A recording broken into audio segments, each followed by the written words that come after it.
just me that sits down in the settee and ends up falling asleep? Yep, I sat down here to do the Friday Waffle and I thought I'll just close my eyes, I'll just rest my eyes, I'll not go to sleep, I'll just rest my eyes for 5 minutes. An hour later I wake up and it's 7:30 and I've, yeah, it's probably an old age thing. So anyway, listen, I keep saying it all the time, but this is really going to be a short waffle because quite frankly I am starving. So I'm going to go and get something to eat very soon. So yeah, I hope you've all had a decent week. I'm delighted it's Friday. I've had another busy week at work. On a gaming front, have I been doing anything? I've not been playing many games, but I've been putting quite a bit of time into making videos, which has been good. Hopefully you're kind of seeing the sort of result of that. I've got a couple of videos which I'm kind of working on just now. I just need to sit down and finish them. Now the reason I'm not in the Friday Waffle chair is because my daughter is upstairs in the games room. Now, I'm one of these silly buggers. I'm quite happy to sit here and go out live in front of people, but if I know somebody is through the wall next door listening to me, I get shy. I don't like talking. Go figure. I don't understand that one little bit. So even if she was to go in her bedroom, I don't like making videos. I don't like recording. I don't really like other people hearing my voice, which is a bit strange. But I know I'm not the only person that does that. It's a weird one. So anyway, what I'm just going to do, in fact, before I forget, I've got some questions from the last 2-3 weeks waffles, so I'm going to dig into them, have a wee look and answer them as best I can. Before I forget, this is obviously Friday, I'm going to play Glasgow tomorrow at 10 o'clock until 6, it's at Braehead Arena. Now if anybody's going along and you happen to see me, I will have my Mamemeister t-shirt on. Will I have it on? Yeah, I've got to put it on. It's a tradition. But you know this face. If you happen to see me, please come up and say hello. Please forgive me if I don't know who you are, because obviously I don't know you guys. You only know me. In fact, I'll give you a funny little story. I bought a new phone. Well, I say I bought a new phone. I bought a new second-hand phone about 3 weeks ago. So I thought I'll sell on the other one, my Samsung S6. So I put it on Gumtree, and I got a text from a guy saying, "Is it for sale?" I said, "Yeah, okay." So the guy turned up at the door. I think his name's Dennis, by the way, and he came at the door. I opened the door, and my 2 dogs ran out. And the first thing I said was, "Jax, get in." And my other dog Archie had gone out, and the guy said, "Archie, in you get." And I looked at him and I went, "How do you know my dog's called Archie?" He goes, "Because you're Mamemeister, I watch your channel." And yeah, it's a weird thing. I absolutely don't mind when people, know me because they watch the channel, because at the end of the day, it's quite nice. You must be doing something right, you know what I mean? But it is quite weird when you meet a complete stranger and they know about your life. That is a bit weird. But yeah, getting back to tomorrow, I'm only going this Saturday.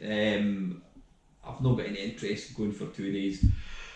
I don't actually know what's on tomorrow. Is there going to be a YouTube panel? And let me guess, Kim Justice and Slopes Games Room are going to be doing the talks. I don't know. 2 great channels, by the way, but as I've mentioned before, I think play events need to realise there are more than just 5 YouTubers that talk about old games. Yeah. Anyway, so I'm going along tomorrow. If you happen to see me, please come up and say hello. I've not got any real plans to buy anything. I mean, I always find these events are kind of overpriced. But I say it's on my doorstep. It's 40 odd miles away. It's certainly a bit closer than obviously going to Blackpool. So what I'm just going to do is, I've not got any topics to talk about, so I'm just going to go straight into my. Let me see if I can find this. Right, now in no particular order, in fact let me just go into my last week's Friday Waffle. Now I've got to apologise, last week's Friday Waffle was crap. It was filmed in the car because I was out. So yeah, it turned out pretty bad. But I suppose at the end of the day, it's not what it looks like. It's me talking. Although I noticed I did get 2 thumbs down, so obviously I was not alone and not liking it. Right, just bear with me when I have a quick flick through. Now, unfortunately, I don't have a printer. What I used to do with Friday Waffles, I would go into last week's and I would copy and paste the questions onto a piece of paper and print them off. I don't have a printer at the moment, so I can't do that. Oh, before I forget, I was talking about my lack of love for PC games or lack of nostalgia. I don't have any real nostalgia for PC games, which is bizarre when I think I played. The PC was my sole gaming platform from probably about 93, 94 up until I don't know when I got the PlayStation, whenever that was, but yeah, maybe 2-3 years the PC was the only platform I had, and I did play a lot of games in it. And part of the reason for not having any nostalgia is because, unlike a Mega Drive, you can't just download a ROM and an emulator and load it and away you go. So I thought, very kindly, now let me find, Mark Dillon gave me a heads up. Exodus is the best front end for DOSBox. It comes with all the DOS games pre-configured and it's a big download, 100 gig on torrent. Yeah, try 375 gig. I shit you not, that was the size of the download. 375 gig. Can you imagine that file size 10 years ago? Now, fortunately, I'm on a good broadband, and so it took about, during the day I wasn't downloading because obviously you're doing stuff, but it took about 2 days to download 375 gig. It's a lot of games, and just exactly as Mark was saying, it's a really good front end. So watch out for some PC games. I mean, I was kind of flicking through the list, and there's a lot of games that I remember, stuff like Screamer and what else? Obviously, Castle Wolfenstein, Dooms, and that kind of stuff. But there was a lot of games that I did play back in the day. So I am going to try and feature some of these in sort of mashups, because they're part of my life, they're part of my gaming history, and it would be kind of daft to not include them. So I will start including some PC games. So listen, Mark, thank you very much for the heads up. Right, let me just have a look. I don't think there was any questions from last week. I can't see any, probably because I was what do you call it? Yeah, I've obviously got questions from the last 2 weeks. So no, I don't see any questions from last week. Nope. Right, okay, let me jump into. So that was last week's Friday Waffle. You can bugger off.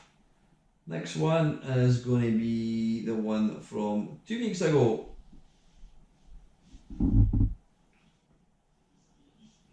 That was the one with myself and Dave. Let's see, Monster Waffle. Right, Wee Bob. Great waffle as always, and really enjoyed your guest going over to visit his channel now. Great stuff, Bob, thanks for that. Question for you when you get a chance. What was the last horror game that you played that scared you? For me it was Alien Isolation. I tried to play it but just can't bring myself, as I'm a big fearty. I've wanted that phrase for a long time. The last horror game I tried to play would be Resident Evil 7. And quite frankly, I wouldn't say I found it too scary. I found it was pretty scary, but I found it too difficult. The problem with Resident Evil games for me is lack of weapons, lack of ammunition. They are difficult games. The only Resident Evil game that I really stuck with was Resident Evil 4, which I've played countless times. But Resident Evil 7. It's just so difficult. And you're running about without any real ammunition. I think, what have you got? Have you got a knife? I can't remember. It's been that long since I played it. But you're basically getting pursued, and this guy just keeps jumping out and killing me, and it's like, no. It's quite scary, but the fact that I can't really fight back has put me off playing it. And then of course you can also play it in VR. I tried it once and it can just do one. Forget it. It's bad enough playing it normal without playing it in VR, but if you're into that kind of thing, go and check it out. It's a lovely game. Allegedly. Let's have a look. We've got a question there. Yeah, waffle question from Colin Jones. You mentioned the bagatelle. Have you seen or played a classic bagatelle table? It's like a pool table with a semicircular cushion at the far end. I can't say I have, Colin. The only bagatelle I ever remember was one my dad used to make. Basically a board with, it looked like a kind of small pool table, very small, a board with a kind of wall going all the way around it, and it was like nails hammered in. I don't even remember if there was any point to it. But I'm sure there was probably more advanced bagatelle games, but no, I never played anything other than the homemade ones that my dad used to give me. But thanks for the question, Colin. Right, there wasn't an awful lot that came out from that. Now I think I've got another waffle from the week before that one. Here we go. Let's have a wee look. You know what? I made myself a cup of coffee and I ended up falling asleep.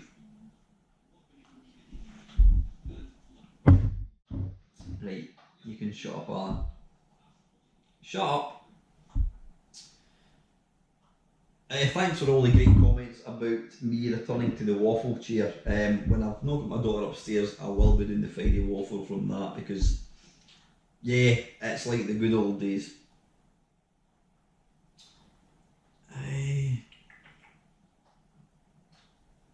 Right, again from Wee Bob. Question: I know one of your favourite toys as a kid was Evel Knievel. Was there any computer games that made you feel like the legend?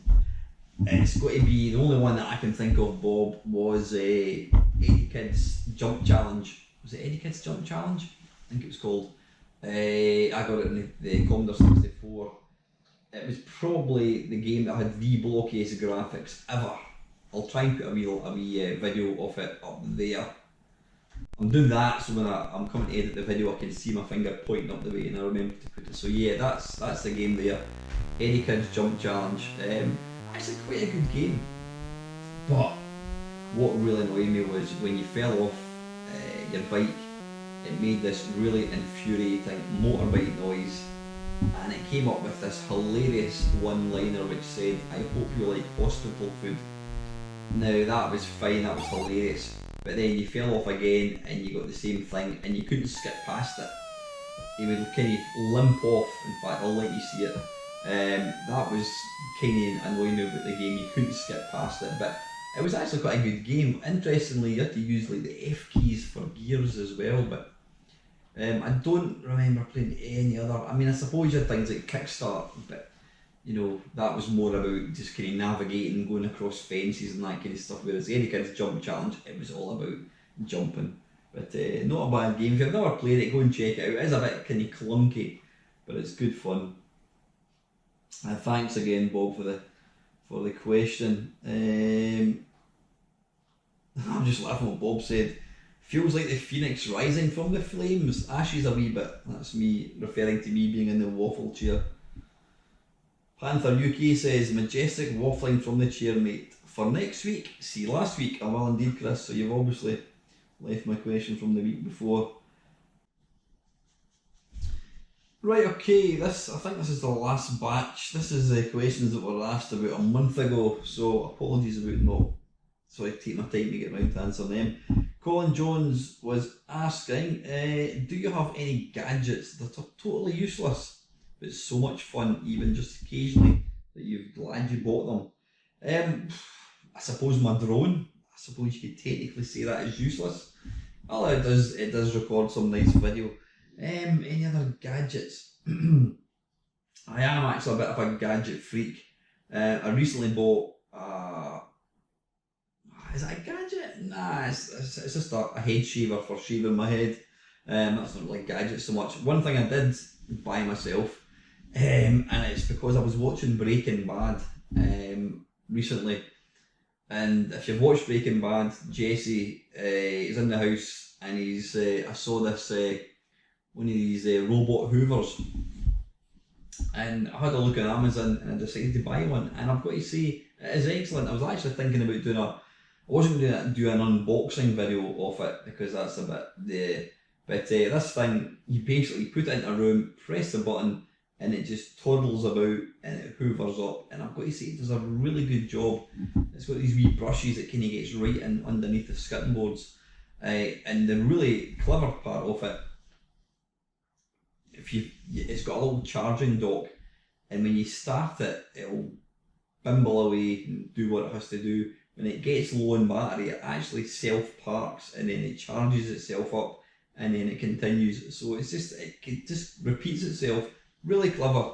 So yeah, that's one of my apps. I only got that about a month ago, I think it is, but it's actually a really good little gadget. I thought, how good can it be? Or it's how good could something like that actually be? But I've got to say, it's excellent. And let's be honest, anything that does the Hoover, saves me doing Hoover, has got to be a good thing. So thanks for that, Colin. Let's have a look. There's a question here. Right, yeah, here we go. Chris was asking, does your daughter ever play two-player games with you on the Mamecab? Yes.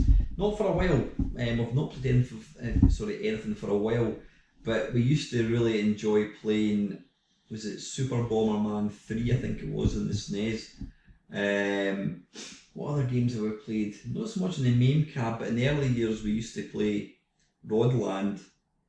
She always wanted infinite energy so that we'd actually complete the game. Used to play Rodland. Can't think of anything else. I think we played like Bubble Bobble sometimes. But yeah, she always enjoyed playing it. Doesn't play it quite so much now because she's constantly got her headphones on and she's glued to her phone. Typical teenager. Second question from Chris. How do you think retro gaming will be for our kids? None of our games from the 80s need online servers to work. That's not the case now. All of today's big hitters will be unplayable in a few years. This is something that I've thought about quite a lot. For me, I think the reason I've got the nostalgia is because it was a new thing. It was new technology. It was a completely new hobby. It was back in 1982, whenever it was I first kind of discovered computers, it was so revolutionary. To be able to interact with the TV, it just blew my mind, absolutely blew my mind. And then when you got a computer, you couldn't buy every computer. You had to just make do with the one you had. And so, for all its flaws and whatever, you enjoyed it for what it was. And then when you later got another one, you would enjoy that. Where am I going with this? So when I think of specific games, you think of Mario Kart, you think of the SNES, you think of Bruce Lee, I think of Commodore 64, Uridium, Commodore 64, Attic Attack, Spectrum, Elite, BBC. So there's specific games that I think of for a platform. A Commodore 64, it looks like a Commodore 64, a Spectrum looks like a Spectrum. They all were very, very unique looking. But that has been lost, I think, now. Consoles, they're underneath the TV, they're wireless controllers, you don't even have to touch them, you don't even have to go near them. You press a button on the gamepad, it switches on, you want to switch it off, you hold down the button and turn it off. So there's no interaction with the actual device itself. And I think for that reason, kids like my daughter, that age group, they just know of games. Yeah, they play Fortnite, they play Overwatch. She may have, she may have nostalgia. Don't get me wrong. Recently, she was asking me about some games that she was wanting to play. Some old games. Was it Cooking Mama on Nintendo DS? There were some games that she played as a kid, and she wanted to kind of replay them again, just in the same way as I do. But I think the more technology evolves, it's going to get to a point where everything's going to be built into the TV. You want to play a game, instead of picking the TV, you'll just pick the cloud channel. You'll press a button, you'll download the game from the cloud. So there'll be no interaction at all with the device. So I think when you lose the actual connection to the piece of hardware that actually delivers the game, then I think you're going to lose the nostalgia for it. Possibly, I don't know, I might be talking absolute nonsense, but I don't think they will have the same nostalgia because everything is just there on a plate for them. Whereas we had to sit and wait for 15 minutes for a game to load. Sometimes it wouldn't work, you'd have to reload it. So I don't know. Is nostalgia something that it only affects people my age? Don't think so. In fact, I know that's not the case because my dad, who sadly passed away, obviously as you know, he had a website all about Leith in Edinburgh, and he used to put up different blogs and stories, and some of his friends would post, remember this, remember that. So nostalgia exists for everybody, regardless of what technology. I'm sure people 100 years ago had nostalgia because it's the same. Will my daughter have nostalgia for computer games? I'm not too sure. I don't think it'll be the same as it is now. But anyway, Chris, thanks for your question, mate.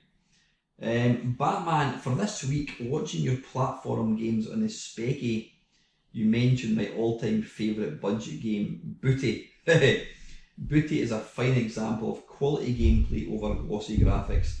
I bought this game with my pocket money in the mid-80s and I still have it and enjoy it to this day. It got me thinking, what is your favourite budget game of all time in terms of playability, longevity? Blimey, that is a good question, but my favourite budget game, there's been some crackers, but I think without a shadow of doubt it would have to be probably Kickstart 2. I played that game so much. It was a great game, amazing little game. In fact, it only cost £1.99. Written by the great Sean Southern, who I very luckily got to interview. But there was other great games. Thrust. In fact, I've completely forgotten about Thrust. Thrust would probably be. That's probably a first equal. That was an amazing. It wasn't an amazing game. It still is an amazing game. If you've never played Thrust, go and check it out. What else? I think probably Thrust and Kickstart 2. Two absolute quality. They were sold well even as full price games, but awesome games. Let's have a wee look. I don't know if there's anything else.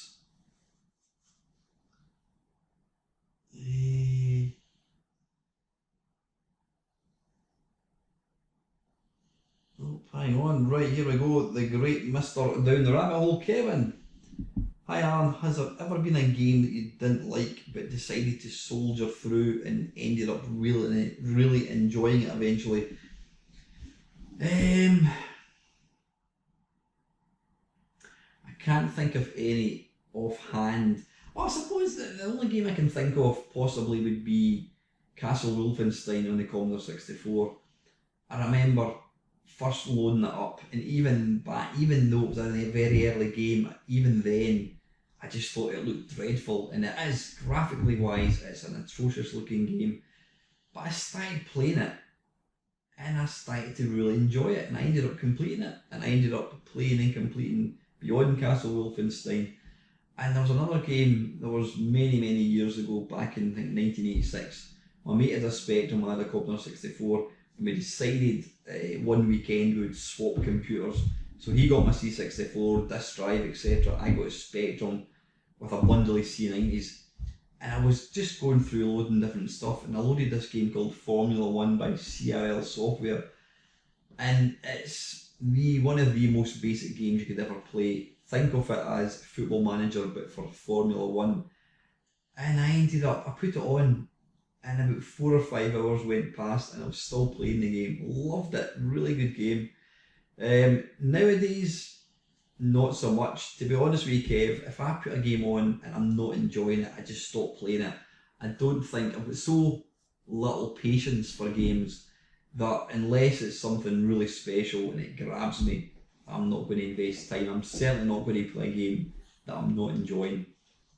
But I do know, and I'm fully aware that I probably don't give games the time they deserve, because you've got to play a game for it to get a hook into you, before you start enjoying it. Secondly, can you think of any full motion video games that are actually good, or are they all cringeworthy? Full motion video games. Again, it's not games that I would particularly play. Full motion video, I mean, there's the classic, whatever it's called, I can't even remember. What's that one that came out in the Mega CD? What was it called? Anyway, it doesn't matter. It was a classic full motion video game it was on the Mega CD, and basically I think you control cameras. It's an infamous game. Only one game I did quite enjoy, and I might actually do a Mamemeister 10-minute mashup, and it was called The Seventh Guest. It was one of the first CD-based games, and basically you wander about this, well I say wander, you're on rails obviously, you wander about this haunted house, and it's got, obviously the graphics are good because it's all real it's all full motion video, but that was quite good. But basically it was a series of very basic puzzles. I'm saying basic, I couldn't complete them, but it was little puzzles, but it was all filled in with this fancy kind of graphics and actors and all that kind of stuff. So I may do a 10-minute mashup of it, but largely I try to avoid these full motion video games because, as you say, Kev, they were mostly crap. Thirdly, maybe I'm getting old, but I was very confused on how to turn on my PS4 the very first time, and the same with an Android tablet we bought. Have you ever experienced complete dumbfounded confusion on how to turn on any piece of hardware? Yeah, quite a few times. I can't remember offhand, but I'm looking at it just now. My Xbox One, even now, I'm not, well in fact I now know that you press the Xbox sign to get it to come on, but it took me a few goes to figure out how to do that. But yeah, I think that's an old age thing, Kev, to be honest with you, mate. And finally, still sticking with the hardware theme, certain arcade games really only work with their custom controls, and when ported to home consoles they lose a lot. Which home version of the following unusual controller games was the best? Tempest, Battlezone, Qbert or Spy Hunter?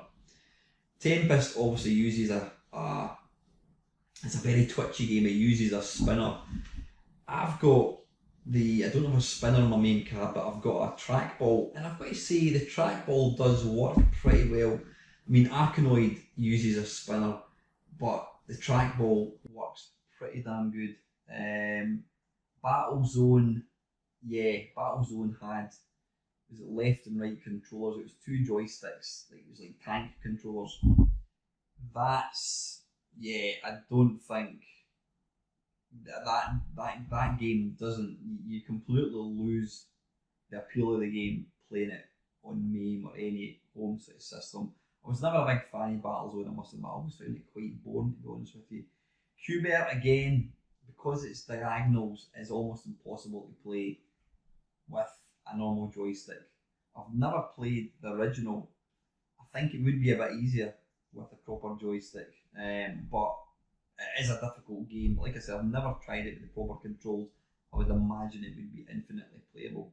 And Spy Hunter, was that just a steering wheel? Kev, I don't think I've ever played the arcade Spy Hunter. No, I mean, I've obviously played the C64 when I played the arcade one, and to be fair, it does play pretty well, but I'm assuming it's, a steering wheel. It's the same any of these games, Chase HQ, Outrun. Again, I use the trackball, but really these games you need a steering wheel to really get the full effect, because that was a big part of the experience, having the controls, especially playing the sit down cockpit version. So anyway, Kev, thanks for your question, buddy. So you quickly see if there's any more questions.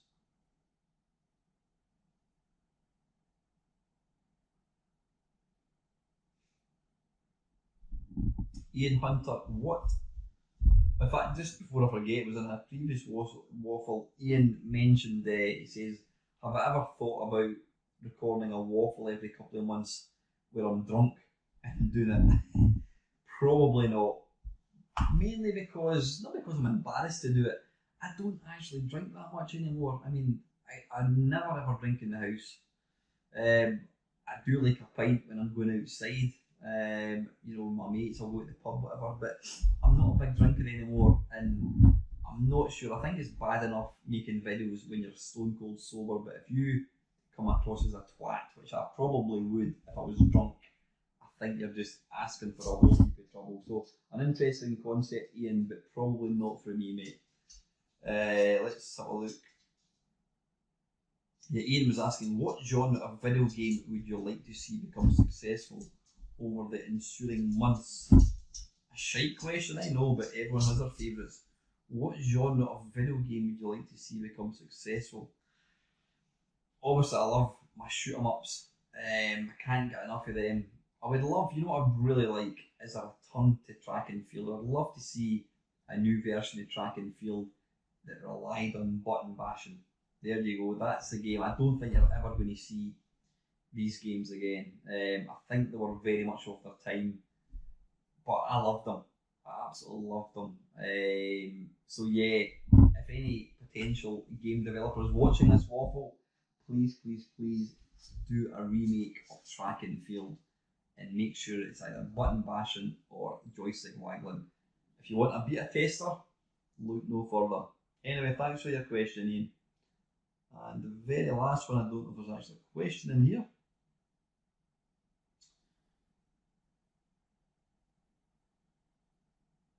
No, that wasn't a question. So anyway, listen guys, it's been a pretty lacklustre Friday waffle, mainly because I fell asleep and it's getting late, and I want to go and get something to eat. So I'm going to batter on now guys to get some food.